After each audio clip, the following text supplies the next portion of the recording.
تین حکم نازل کیے تھے، تین حکم بتائے تھے، تین چیزیں تھیں کہ کسی کا مذاق نہیں اڑانا ہے، نمبر 2 کسی کو طعنہ نہیں دینا ہے، اور نمبر 3 کسی کو برے الفاظ سے برے نام سے نہیں پکارنا ہے۔ اور ہم نے بتایا اگر جو نام مشہور ہو جائے، اسی سے مشہور ہو، تو اس کی گنجائش علماء نے نکالی ہے۔ اس میں بھی شرط یہ ہے کہ وہ چڑھتا نہ ہو، اس کو برا نہ لگتا ہو۔ آگے فرما رہے ہیں یا ایھا الذین آمنوا اجتنبوا کثیرا من الظن ان بعض الظن اثم ولا تجسسوا ولا یغتب بعضکم بعضا ایحب احدکم ان یاکل لحم اخیہ میتا فکرہتموہ واتقوا اللہ ان اللہ تواب رحیم۔ اس میں بھی اللہ تعالیٰ نے 3 حکم نازل فرمائے ہیں اور ایمان والے کو مخاطب کرتے ہوئے فرمایا کہ اجتنبوا کثیرا من الظن، اے ایمان والو گمان سے بچو، گمان سے بچو۔ گمان کہتے ہیں خیال کو، گمان کہتے ہیں اندازے کو، گمان کہتے ہیں اندازے اور خیال کو۔ اندازے سے بچو، بہت سارے اندازے سے بچو، کثیر من الظن، بہت سارے اندازے سے بچو، اندازہ لگانے سے بچو۔ کیوں؟ ان بعض الظن اثم، کیونکہ بعض خیالات ایسے ہوتے ہیں، بعض اندازے ایسے ہوتے ہیں جو گناہ ہوتے ہیں۔ اور اللہ کے رسول علیہ الصلوۃ والسلام کی بخاری میں حدیث ہے، کتاب المیراث میں غالباً پہلی دوسری حدیث آئی ہے، فرمایا کہ ایاکم والظن فإن الظن اکذب الحدیث، کہ بدگمانی سے بچو کیونکہ بدگمانی سب سے جھوٹی بات ہے، سب سے جھوٹی بات ہے۔ تو یہاں پہ پتہ یہ چلتا ہے کہ بہت سے بدگمانی، بہت سے گمان سے، بہت سے خیالات سے بچنے کو کہا گیا، اور آگے کہا گیا کہ کچھ گمان ایسے ہیں جو گناہ کا درجہ رکھتے ہیں۔ تو پتہ چلا کہ کچھ ایسے بھی ہیں جو جائز ہیں، جس میں ہم گمان کر سکتے ہیں۔ تو اس میں پھر علماء نے اس کی جو ہے قسمیں بیان کی کہ گمان کی چار قسمیں، گمان کی 4 قسمیں ہیں۔ نمبر 1 جو فرض ہے، نمبر 1 جو حرام ہے، نمبر 2 جو واجب ہے، نمبر 3 جو مستحب ہے، اور نمبر 4 جو مباح ہے یعنی جائز ہے۔ نمبر 1 جو حرام ہے، اس میں بتایا گیا کہ اللہ تعالیٰ کے تعلق سے بدظنی یعنی غلط اندازہ لگانا، غلط خیال کرنا کہ اللہ تعالیٰ تو ہمیں عذاب دیتے ہیں، اللہ تعالیٰ تو ہماری فکر نہیں، اللہ تعالیٰ ہمارے کاروبار نہیں چلاتے، اللہ تعالیٰ ہم کو برباد کرنا چاہتے ہیں۔ تو یہ بدظنی ہے اللہ تعالیٰ کے ساتھ، حالانکہ اللہ تعالیٰ حدیث قدسی میں بتاتے ہیں عند ظن عبدی بی، کہ میں اپنے جو ہے بندوں کے گمان کے قریب ہوتا ہوں، جیسے وہ ہمارے ساتھ ارادہ کرتے ہیں، خیال کرتے ہیں، اندازہ لگاتے ہیں، ہم اس کے ساتھ ویسے ہی معاملہ کرتے ہیں۔ اگر ہم اچھا اندازہ کر رہے ہیں تو ہم اچھے ہیں، اگر اللہ تعالیٰ ہمارے ساتھ اچھا کریں گے، اور اگر ہم برا اندازہ لگا رہے ہیں، اللہ سے بلا کر رہے ہیں، بدگمانی کر رہے ہیں، تو اللہ تعالیٰ ہمارے ساتھ بدگمانی کریں گے۔ اور اسی طریقے سے اللہ کے رسول علیہ الصلوۃ والسلام نے فرمایا لا یموتن احدکم الا وهو یحسن الظن باللہ، او کما قال، کہ تم میں سے ہر شخص کو اس وقت تک کہ موت نہیں آنی چاہیے جب تک کہ وہ اللہ کے ساتھ حسن ظن نہ رکھے، یعنی اللہ سے اچھی امید جب تک کہ نہ رکھے اس وقت تک موت نہیں آنا چاہیے، یعنی اپنی زندگی میں اللہ سے حسن ظن رکھنا۔ لا تقنطوا من رحمت اللہ، اللہ کی رحمت سے مایوس نہ ہونا۔ لا یئس من روح اللہ انہ لا یئس من روح اللہ الا القوم الکافرون، کہ اللہ کی رحمت سے تو صرف کافر لوگ نامراد ہوتے ہیں، وہ نا امید ہو جاتے ہیں۔ تو ہم کو اللہ کی رحمت سے امیدوار رہنا ہے۔ یہ کیا ہے؟ اللہ کی رحمت سے امیدوار نہ رہنا اور اس سے جو ہے بدگمانی کرنا، یہ حرام ہے، یہ حرام ہے۔ دوسری چیز بتائی جو واجب ہے، دوسری چیز جو واجب ہے اس میں بتایا کہ جب 2 معاملے ہوں اور 2 معاملوں میں سے ایک کا فیصلہ کرنا ضروری ہو، تو وہاں پر جو ہے جو گمان کیا جاتا ہے، خیال اور اندازہ لگایا جاتا ہے، وہاں پہ وہ واجب ہو جاتا ہے، کیونکہ فیصلہ کرنا ضروری ہے اور قرآن و حدیث کی ہمارے پاس کوئی شکل موجود نہیں ہے۔ مثال کے طور پر ہم نے کسی کا سامان لیا، اس نے یہ امانت کے طور پہ رکھوایا ہمارے پاس، اور ہم سے وہ ضائع ہو گیا، ختم ہو گیا۔ ہم نے کسی کے پاس موبائل رکھوا دیا اور وہ ہم سے موبائل کیا ہو گیا؟ ٹوٹ گیا، خراب ہو گیا۔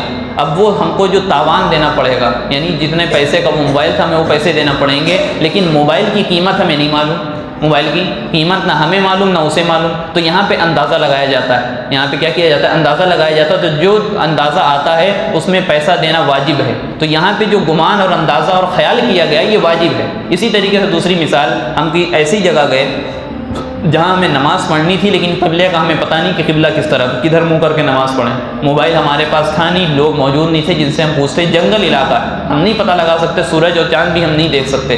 تو وہاں پہ فقہا نے لکھا، فقہ کی کتابوں میں لکھا ہے کہ وہاں پہ اندازہ لگانا واجب ہے۔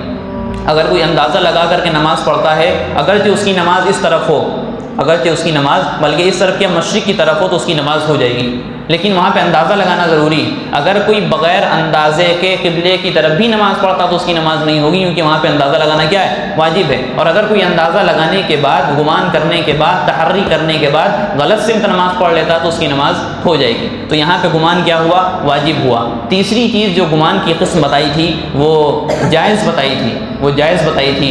جائز کی صورت یہ ہو سکتی ہے بلکہ ایک جو ہے مباح بتائی تھی اور ایک جائز بتائی تھی۔ جائز کی یہ ہے کہ ہم نماز پڑھ رہے ہیں اور ہمیں خیال یہ آیا کہ 3 ہیں یا 4 رکعتیں، 3 ہوئیں یا 4 ہوئیں، تو ایک تو اندازہ یہ ہے کہ 4 ہوئیں اور ایک اندازہ ہے کہ 3 ہیں، تو اس میں جو ہے ہم گمان کریں گے۔ اگر ہمارا اندازہ یہ کہتا ہے کہ 4 ہیں تو ہم 4 پر عمل کریں گے، اور ورنہ اس میں بہتر یہ ہے کہ 3 پر عمل کیا جائے۔ 4 پر بھی عمل کر سکتے ہیں ظن غالب کی بنیاد پر، یعنی ہمارا زیادہ اندازہ ادھر جاتا تو اس پر عمل کر سکتے ہیں، لیکن جو چیز ہے یعنی کم چیز کو لینا یہ زیادہ بہتر اس میں سمجھا گیا ہے۔ چوتھی چیز جو بتائی جو مستحب ہے، اچھی سمجھی گئی، وہ یہ کہ ہم ہر مسلمان کے ساتھ اچھا گمان رکھیں، ہر مسلمان کے ساتھ ہم اچھا گمان رکھیں، یہ چوتھی چیز بتائی گئی، ظن کی قسم ہے۔ اور تو ہم کو پتہ چلا کہ کہاں پہ حرام ہے، کہاں پہ چیزیں کیا چیزیں ہیں، اور کسی کے معاملے میں ہم کو بدگمانی نہیں کرنا چاہیے۔ ہر انسان کے معاملے میں جو جائز اور مستحب صورت بتائی گئی، اچھی اور مندوب صورت بتائی گئی، وہ یہی ہے کہ ہم مسلمانوں کے تعلق سے، ہر ایک کے تعلق، بلکہ غیر مسلم کے تعلق سے بھی ہم کو اس چیز کا خیال رکھنا ہے کہ ہم اس سے بدگمان نہیں ہونا، ہم کو بدگمان نہیں ہونا، اس سے اچھا گمان ہی پیدا کرنا ہے کہ ہاں یہ اچھا ہے۔ ہاں جب تک کہ اس کے اندر سے کوئی صریح غلطی نہ دکھ جائے، کوئی کھلا ہوا گناہ یا کھلی ہوئی کوئی غلطی نہ دکھ جائے، اس وقت تک کہ ہم اس سے بدگمان نہیں ہو سکتے۔ کوئی ایسی دلیل مل جائے کہ جو اس سے غلط ہونے پر ثابت کرتی ہو، اس کے غلط ہونے کو ثابت کرتی ہو۔ دوسرا اس میں حکم بتایا کہ ولا تجسسو، کسی کی ٹوہ میں نہ رہو، کسی کی ٹوہ میں نہ رہو۔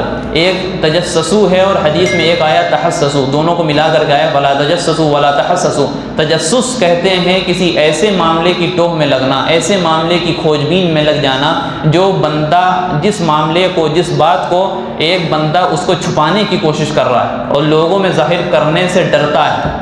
یہ ہم عام گناہ اس کو کہہ سکتے ہیں، جو آدمی گناہ کرتا ظاہر سی بات ہے لوگوں میں ظاہر نہیں کرتا، کچھ ایسے کام جو لوگوں میں ظاہر کرنا نہیں چاہتا، ہم اس کی ٹوہ میں لگ جائیں تو اس سے منع کیا گیا ولا تجسسو، کسی کی ٹوہ میں نہ لگو۔ اور حدیث میں جو ہے ولا تحسسو، تو اس میں بھی تقریباً ملتے جلتے معنی ہیں۔ تحسسو کے معنی عام جستجو میں لگ جانا کہ وہ کیا کر رہا ہے، وہ کیا کماتا ہے، کتنا کماتا ہے۔ یہ تو آدمی چھپاتا نہیں ہے عام طور سے، لیکن سب کو بتاتا بھی نہیں، سب کو بتاتا بھی نہیں کہاں کام کر رہا ہے، کتنا کما رہا ہے، کتنا پڑھا ہے، کیا چیزیں۔ ٹھیک ہے جب ضرورت ہے تب تو آدمی پوچھ لے، کوئی حرج نہیں ہے، لیکن اسی کی ٹوہ میں لگ جانا ایک آدمی کا مشغلہ ہی یہ بن جائے، اس کا کام ہی دن بھر کا یہ ہے کہ فلاں دکان میں بیٹھ کے ان کے بارے میں باتیں، فلاں دکان میں بیٹھ کے ان کے بارے میں باتیں، اور فلاں چائے کے ہوٹل میں بیٹھ کے ان کے بارے میں تجسس اور تحسس میں لگے ہوئے ہیں کہ فلاں کیا کر رہا ہے، فلاں کیا کر رہا ہے، کتنا کما رہا ہے، کیا کام کر رہا ہے۔ یہ چیزوں سے منع کیا گیا ولا تجسسو، کسی کی ٹوہ میں نہ لگو، کسی کے گناہ، کسی کے عیب جاننے کی کوشش نہ کرو۔ پھر یہاں پہ وہی بات آ جائے گی وفی کا عیوباً وللناس اعین، تمہارے اندر بھی عیب ہیں اور لوگوں کی آنکھیں ہیں، لہذا اپنے عیبوں کو دیکھو اور ان کی اصلاح کی فکر کرو۔ ولا یغتب بعضکم بعضا، اور تم میں سے ایک دوسرے کی کوئی غیبت نہ کرے۔ یہ غیبت کا ایک ایسا معاملہ ہے کہ جس کو اللہ تعالیٰ نے آگے مثال دے کر کے سمجھایا کہ کیا اس چیز کو تم میں سے کوئی پسند کرے گا کہ اپنے مسلمان مرے ہوئے بھائی کا گوشت کھائے؟ ایحب احدکم ان یاکل لحم اخیہ میتا، کوئی اس چیز کو پسند کر سکتا ہے کہ اپنے مرے ہوئے بھائی کا، اپنے مرے ہوئے انسان مسلمان بھائی کا گوشت کھائے؟ اس چیز کو پسند کرے گا؟ فکریہتموہ، اس کو تم ناپسند کرتے ہو، گھن آتی ہے تم کو، تو یہ کیوں کرتے ہو کہ دوسرے کی غیبت کرتے ہو؟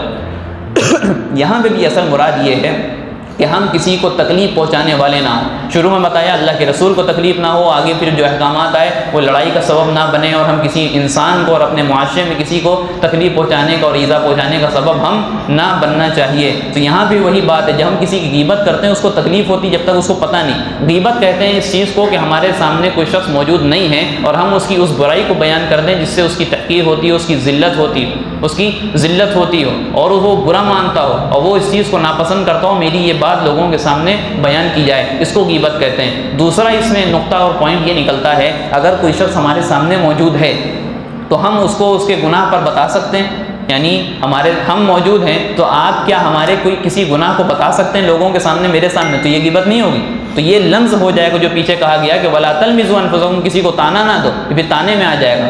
اور اگر کوئی شخص ہمارے سامنے موجود نہیں ہے یا ہے بھی اور اس کے اندر کوئی برائی نہیں ہے، اس برائی کو اس کی طرف نسبت کرنا، یہ بہتان ہے۔ یہ کیا ہے؟ بہتان ہے۔ اس کی بھی ایک الگ سے اللہ تعالیٰ نے ممانعت کی ہے کہ اس سے بھی جو ہے تم لوگوں کو بچنا ہے، کسی کے اوپر بہتان نہیں لگانا، جس کو ہم الزام تراشی کہتے ہیں، کسی پہ الزام ہمیں نہیں لگانا۔ ولا یغتب بعضکم بعضا، دوسری چیز اس میں ایذا رسانی کے تعلق سے بتائی گئی کہ جب ہم کسی کو مثال کے طور پہ ہمارے سامنے کوئی مد مقابل ہے، ہم اس پر جب حملہ کریں گے ہاتھ کے ذریعے سے، پیر کے ذریعے سے مارنے گے، ہم جب اس کو ماریں گے تو اس میں دو چیزیں ہیں، ایک تو وہ خود ہم کو ہماری مار سے بچے گا، ہماری مار سے خود بچے گا۔ دوسری یہ کہ جو اگل بغل کے آپ لوگ ہیں، آپ لوگ اس کو ہم سے بچائیں گے، آپ لوگ ہم سے اس کو بچائیں گے کہ جو ہے کسی طریقے سے بچ جائے۔ تو ہمارا معاملہ یہ ہوگا کہ سب کے بچانے سے اور اس شخص کے بچنے سے ہم زیادہ نہیں ماریں گے، یا ماریں گے تو زیادہ دیر تک ہم نہیں مار سکتے کیونکہ ہم خود غالب آ سکتے ہیں آپ سب لوگ میں، ٹھیک، یہ ایک ایذا پہنچانے کا۔ لیکن غیبت کا جو مسئلہ ہے وہ معاملہ یہ ہے کہ انسان موجود نہیں ہے، وہ اپنی مدافعت نہیں کر سکتا، اپنے آپ کو بچا نہیں سکتا اس جو ہے الزام سے یا اس برائی سے جو وہ بیان کر رہا ہے، خود نہیں بچا سکتا۔ دوسرا یہ کہ جو لوگ بیٹھے ہیں ان کو بھی اس چیز کا علم نہیں، ان کو بھی اس چیز کا علم نہیں، تو حال یہ ہوتا ہے کہ کم سے کمتر آدمی، کمتر سے کمتر آدمی بڑے سے بڑے آدمی کی غیبت کر سکتا ہے، اور کرتا ہے جب تو کوئی اس کی کیونکہ مدافعت کرنے والا نہیں ہوتا، سامنے اس کو تکلیف نہیں پہنچ رہی ہے، لہٰذا وہ سلسلہ جو ہوتا ہے لمبا ہوتا جاتا ہے۔ ہماری جو محفلیں قائم ہوتی ہیں لوگوں کی غیبت کرنے کے سلسلے میں، ہماری محفلیں قائم ہوتی ہیں اور فلاں کی غیبت کرتے ہیں، ہماری محفلیں قائم ہوتی ہیں، اس میں صرف اور صرف غیبت ہوتی ہے، اللہ کی ناراضی اور اللہ کی لعنت ایسی مجلسوں پہ اترتی، تو ہم کو لہٰذا ایسی مجلسوں سے بچنا ہے۔ دوسری چیز اس میں یہ بتائی گئی، اس میں بتائی کیا گئی، بلکہ اس سے ایک اشارہ یہ بھی ملتا ہے، بعض لوگوں نے معارف القرآن میں اس چیز ہم نے پڑھی کہ غیبت کرنا جیسے برا ہے ایسی غیبت سننا بھی برا ہے، غیبت سننا بھی برا ہے۔ ایک صحابی ہیں یا تابعی ہیں، حضرت میمون رضی اللہ عنہ ہیں یا رحمۃ اللہ علیہ ہیں، انہوں نے دیکھا خواب میں کہ ایک زنگی آدمی پڑا ہوا ہے، مردہ پڑا ہوا ہے، اور ان سے کوئی کہہ رہا ہے خواب دیکھنے والے سے کہ اس کے گوشت کو کھاؤ، اس کے گوشت کو کھاؤ۔ انہوں نے پوچھا ہم کیوں کھائیں؟ تو کہنے لگے تم نے اس کی غیبت کی ہے، فلاں آدمی کے زنگی غلام کی غیبت کی تھی، وہ کسی کا غلام تھا جو زنگی تھا، تو اس کی غیبت کی۔ تو کہنے لگے نہیں، ہم نے تو اس کے بارے میں نہ اچھا کہا نہ برا کہا، ہم تو نہیں اس میں شامل ہوئے۔ تو کہنے لگے تم شامل تو نہیں ہوئے، لیکن تمہارے سامنے برائی ہو رہی تھی اور تم خاموش تھے اور تم اس چیز کو سن رہے تھے، لہٰذا پتہ یہ چلتا ہے۔ اس کے بعد کہنے لگے میں ڈر گیا ایسا کہ جو ہے معاملہ یہ ہوا کہ جو ہے کسی کو برائی میں دیکھتا تھا، معاملہ یہ ہوا کہ نہ ان کی مجلس میں غیبت ہوتی تھی، وہ خود کرتے تھے، نہ کسی اور کو کرنے دیتے تھے۔ تو ہم کو بھی چاہیے کہ ہم بھی غیبت سے بچیں اور دوسروں کو بھی غیبت کرنے سے روکیں، ورنہ یہ مجلس بھی جو جس مجلس میں غیبتیں ہو رہی ہیں، ایک مجلس کا ہمارے لیے پکڑ کا ذریعہ بن سکتی ہیں، اور یہ وہ ذریعہ ہے جو لڑائی تک کے پہنچاتی ہیں اور جنگ و جدال تک کے اور قتل و قتال تک کے پہنچاتی ہیں۔ لہٰذا اس کا معاملہ یہ ہوتا ہے کہ اللہ تعالیٰ کی طرف سے پکڑ آ سکتی ہے۔ لا یغتب بعضکم بعضا ایحب احدکم ان یاکل لحم اخیہ میتا فکرہتموہ، کیا تم اس چیز کو پسند کرو گے کہ اپنے مرے ہوئے بھائی کا گوشت کھاؤ؟ اس چیز کو تم ناپسند کرتے ہو، اس چیز سے تم گھن کھاتے ہو۔ تو جس طریقے سے مثال کے طور پر ہمارے سامنے کوئی مردہ لیٹا ہوا ہے، ہم اگر اس کے گوشت کو کھائیں گے، پہلی چیز ہم اس سے گھن کھاتے ہیں، ہم اس چیز کو نہیں کھا سکتے، ہم کو گھن آتی ہے، ہم اس کو ناپسند کرتے ہیں۔ دوسری چیز اگر ہم کھا بھی لیں تو اس مرے ہوئے انسان کا کوئی نقصان ہوگا، اس کو کوئی نقصان اس کو احساس ہوگا۔ تو ایسے ہی جو انسان ہمارے سامنے موجود نہیں ہے تو ہم اس کی غیبت کر کے کیا کر سکتے ہیں؟ اس کو تکلیف پہنچا کر کے ہم کیا کر سکتے ہیں؟ اس کو تکلیف ہی نہیں پہنچا سکتے۔ تو جو ہمارے سامنے موجود نہیں ہے لہذا اس کی ہم غیبت نہ کریں، بالکل غیبت سے بچیں۔ اور اللہ کے رسول علیہ الصلاۃ والسلام کی احادیث بھی سامنے ملتی ہیں جس میں منع کیا گیا تھا کہ تم لوگ غیبت سے بالکلی طور پر، کلیہ طور پر بچنے کی کوشش کیا کرو، اور کلی طور پر غیبت سے بچا کرو۔ یہ ایسا ہی ہے جیسے کہ ایک مسلمان دوسرے مسلمان کے مرے ہوئے بھائی کا گوشت کھائے۔ اور ایک رمضان کا واقعہ بھی ہے، کسی خاتون سے اللہ کے رسول نے کہا تھا کہ قے کرنے کو، ان کو روزہ بڑا کھل رہا تھا، پتہ چل رہا تھا، تو جب انہوں نے قے کی تو پتہ چلا کہ ان کے منہ سے گوشت کے لوتھڑے نکلے۔ یہ حدیث پاک کا مفہوم ہے۔ تو جب لوتھڑے نکلے تو انہوں نے کہا کہ ہم نے تو گوشت کھایا نہیں، یہ کیا ہے؟ تو کہنے لگے تم نے فلاں کی غیبت کی تھی، اسی کا نتیجہ ہے۔ تو پتہ یہ چلا کہ ہم کسی کی غیبت کرتے ہیں، کسی کو برا بھلا کہتے ہیں، کسی کی تحقیر مراد دیتے ہیں، تحقیر کرتے ہیں، تو معاملہ پھر وہ ایسا ہوتا ہے کہ جیسے ہم نے کسی کا مرے ہوئے بھائی کا گوشت کھایا ہو۔